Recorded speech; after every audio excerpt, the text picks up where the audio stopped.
Je vois ça souvent chez mes créatrices artisanales, c'est-à-dire qu'elles passent des heures à publier sur les réseaux sociaux, sur Instagram, 3-4 posts par semaine, à interagir avec leurs abonnés, mais pour zéro résultat.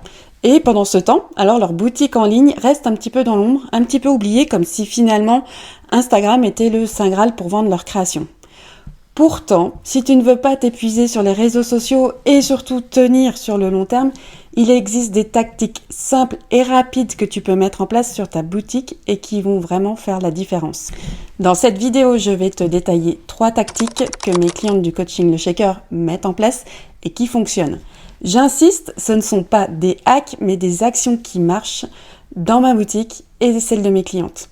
D'ailleurs, j'en profite pour te rappeler que la prochaine section de ce coaching Le Shaker démarre en mars 2025.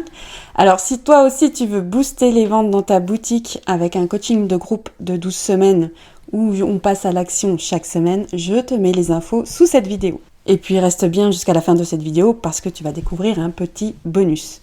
Allez, on commence tout de suite. Alors, la première tactique que je veux te partager, c'est un classique, mais terriblement efficace. J'ai nommé le pop-up d'inscription à la newsletter avec une offre incitative. Alors oui, je sais, il y a souvent un débat autour de cette fameuse fenêtre pop-up qui s'affiche dès que quelqu'un arrive sur le site. Et soit on aime, soit on n'aime pas. Et quand tu n'aimes pas, tu n'en mets pas. Voilà ce que tu me dis. Alors, je tiens quand même à te dire que ce serait dommage de s'en priver car ce pop-up permet de transformer tes visiteurs en acheteurs. Je t'explique comment. Imagine, un visiteur arrive sur ton site. Il explore tes fiches produits, tes catégories, mais ne finalise pas son achat. Et là, boum, ton pop-up arrive à point nommé. 10% de réduction sur ta première commande, inscris-toi à ma newsletter. En échange de son email, tu captes son attention et tu commences à créer une relation durable.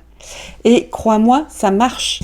Même si ce fameux visiteur ne commande pas là tout de suite en s'inscrivant à ton pop-up, tu vas malgré tout nourrir la relation avec lui grâce à une séquence de bienvenue qui va lui être envoyée automatiquement. D'ailleurs, petite parenthèse, il y a des études qui montrent que les pop-up augmentent le taux de conversion de 1 à 3%.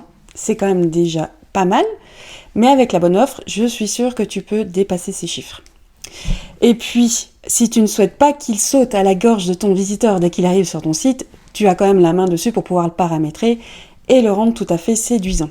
Ensuite, parlons d'un problème que toutes les e-commerçantes connaissent bien, les fameux paniers abandonnés. Tu sais, ces clients qui mettent des articles dans leur panier, qui font du lèche-vitrine finalement, mais qui ne finalisent jamais leur achat. Résultat, ce sont tes espoirs qui s'envolent et aussi, soyons honnêtes, des ventes perdues. Mais il y a une bonne nouvelle, c'est que tu peux récupérer ces ventes grâce à des relances automatiques bien ficelées, et ça passe par l'automatisation d'email. Alors oui, tu ne peux pas récupérer tous les paniers, il faut que la personne ait saisi ses coordonnées, mais ici, on cherche à récupérer les paniers des personnes qui étaient en phase de régler leur achat et qui ont sans doute rencontré un problème au moment de finaliser l'achat, un problème technique ou autre. Cette relance consiste donc à envoyer un email personnalisé dans l'heure suivant l'abandon du panier pendant que ces visiteurs ils sont un petit peu entre guillemets chauds. Et si ça ne suffit pas au bout du premier email, tu peux même prévoir d'envoyer un deuxième email un peu plus tard. N'oublie pas, dans ta relance de panier abandonné, d'inclure des arguments qui rassurent comme regarde ce que nos clients pensent de nous ou mes créations sont uniques et faites à la main, etc., etc. C'est simple et automatique et tu peux même récupérer jusqu'à 10% des ventes abandonnées. Donc, je pense que ce serait dommage de t'en priver. La troisième tactique, c'est la publicité sur les réseaux sociaux. Je n'évoque pas souvent ce sujet, mais quand même, si tu as une marque peu connue ou ton trafic laisse à désirer, c'est-à-dire que tu peines à attirer des visiteurs, c'est peut-être le moment d'étudier cette piste-là. Et rassure-toi, pour faire des tests, tu n'as pas besoin d'un gros budget pour commencer si tu es un petit peu frileuse. Tu peux simplement commencer par booster des posts sur Facebook et Instagram. Mais bon, en parlant quand même de budget, je tiens à préciser que 1 € par jour, ça risque quand même d'être un peu court pour avoir de vrais résultats. Pour être honnête, ce qui est quand même top avec la pub, c'est que tu peux tester rapidement des choses avec ton audience sans vraiment te ruiner. Donc tu vas aller choisir la bonne plateforme, ensuite créer des visuels qui soient accrocheurs en général, plus orientés lifestyle que photo sur fond blanc. Surtout rédiger un texte orienté client, orienté bénéfice, besoin, problématique ou désir de ton client, donc bref, bien copyrighté. Et n'oublie pas de bien cibler aussi les personnes intéressées par ton univers.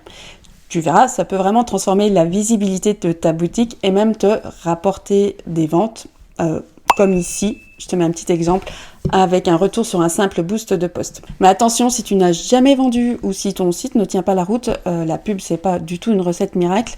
D'ailleurs, dans le shaker, je propose à mes clientes de faire un petit peu de pub seulement après avoir travaillé la stratégie marketing et levé tous les freins à la conversion. Sinon c'est dommage, c'est vraiment de l'argent jeté par les fenêtres. Et voilà 3 tactiques simples mais puissantes pour booster les ventes de ta boutique en ligne. Et si tu veux vraiment aller plus loin et mettre plus d'énergie sur ta boutique en ligne, en tout cas la placer au cœur de ton activité, je t'ai préparé un guide gratuit si tu ne l'as pas encore téléchargé avec 7 autres tactiques e-commerce. Tu retrouveras le lien dans la description de cette vidéo. Et si tu veux aller encore plus vite et mettre ces stratégies en place de manière plus efficace, tu l'auras compris, rejoins le coaching Le Shaker. Il y a 2 sessions par an en mars et septembre. La prochaine, c'est donc mars 2025. On travaille justement sur ces 3 tactiques et bien plus encore pour transformer ta boutique.